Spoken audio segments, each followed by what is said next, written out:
धक्कादायक बातमी आहे। पुणे आणि दिल्लीमधील 50 बालकांची विक्री झाल्याचा प्रकार समोर आला आहे। तेलंगणाच्या रसकुंडाचे पोलीस आयुक्त तरुण जोशी यांनी याविषयीची माहिती दिली आहे। 1,80,000 ते 5.5 लाख दराने ही विक्री झाल्याचं कळत आहे। बालकांची आंतरराज्य विक्री करणाऱ्या टोळीवरती ही कारवाई करण्यात आलेली आहे। मोठी घडामोड म्हणता येईल। अत्यंत धक्कादायक अशी माहिती समोर आलेली आहे। पुणे आणि दिल्लीमधील 50 बालकांची विक्री झाल्याचा धक्कादायक प्रकार समोर आलाय। ज्ञानेश्वर चौतमल आपल्याला या घडामोडीविषयी अधिक माहिती देतात। ज्ञानेश्वर, गुरुप्रसाद, अत्यंत धक्कादायक माहिती आहे। पुणे आणि दिल्लीतल्या 50 बालकांची विक्री करण्यात आलेली आहे। त्या बालकांचं वय हे 22 ते 23 दिवसांपासून ते 3 वर्षांपर्यंतच आहे। म्हणजे जवळपास 3 वर्ष वयोगटापर्यंतच्या बालकांची ही विक्री होत असल्याचा धक्कादायक प्रकार उघडकीस आला। या संदर्भातलं जे बाळांच्या आंतरराज्य विक्री करण्याचं जे रॅकेट आहे, जी टोळी आहे, त्यावर कारवाई करण्यात आलेली आहे। हैदराबाद पोलिसांनी आतापर्यंत या सगळ्या प्रकरणामध्ये 11 आरोपींना अटक केलेली आहे।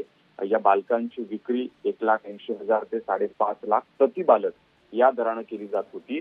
जे गरजवंत पालक आहेत, असे पालक हेरून जे एजंट आहेत, या टोळीतले जे तस्कर आहेत, ते त्या पालकांपर्यंत या बालकांची विक्री करत होते।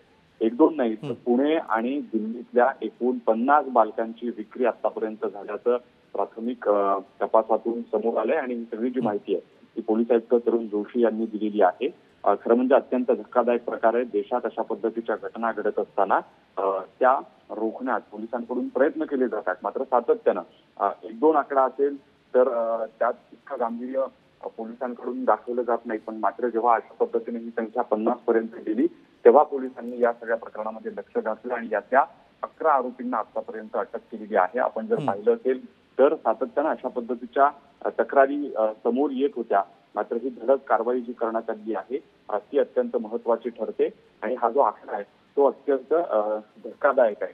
या बालकांचं वय जर आपण बघितलं तर ते 23 दिवसांपासून 3 वर्षांपर्यंत, म्हणजे अत्यंत लहान लहान ही सगळी जी बालक आहेत, वेगवेगळ्या वयोगटातली 3 वर्षांच्या अलीकडची अशा बालकांची विक्री आतापर्यंत झालेली आहे। ते मोठं रॅकेट आहे। आणखी याचे धागेदोरे कुठवर आहेत हे पोलिसांना शोधायचं आहे। त्या सगळ्या संदर्भानं पोलीस तपास करत आहेत।